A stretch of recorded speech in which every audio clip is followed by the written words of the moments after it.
يقول الإمام رفع من الركوع، فبدل أن يقول سمع الله لمن حمده قال الله أكبر. يقول المشكلة أنه سلم الإمام ولم يسجد للسهو فصار لغط في المسجد، فهل كان يجب عليه أن يسجد للسهو ولا لا؟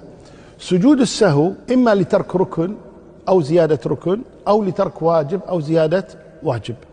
فهنا سمع الله لمن حمده هل هي واجب أو سنة؟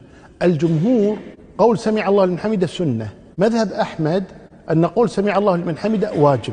فالخلاف بين الجمهور وبين أحمد، فالذي يرى أنها سنة يقول ما تحتاج إلى سجود سهو، ومن يرى أنها واجب يقول لازم سجود سهو.